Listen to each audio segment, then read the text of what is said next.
You can look at Jeffrey Epstein and see a monster. You can see a criminal. You can see yet another rich man who got away with everything, until he didn't. But if you look deeper, this story isn't about him. It's about what happens when a person loses all sense of measure, when boundaries dissolve, when the inside is hollow, and the outside offers infinite access to everything.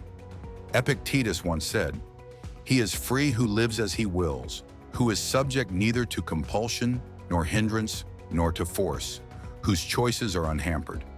In other words, freedom belongs to those who obey reason, not their desires. Epstein was ruled by desire until the very end.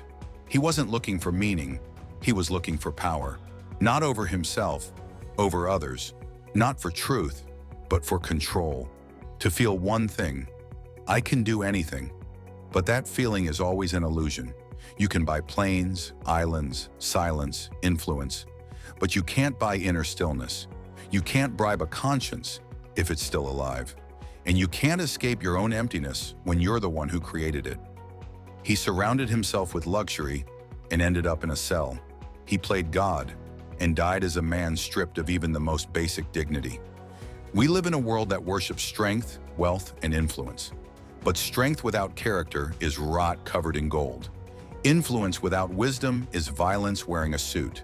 And wealth without limits is a disaster waiting for its time. They once asked Marcus Aurelius how to rule an empire. He said, "First learn to rule yourself." Epstein didn't, and others paid for it. Then he paid too. This isn't just a story of crime.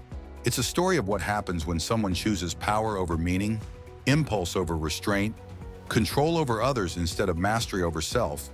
You're not free if your desires control you. You're not great if you can't say enough. You're not strong if you don't know when to stop. And perhaps the most haunting ending to this story is, even death couldn't clean his name, because fate leaves traces, and actions always speak louder than masks.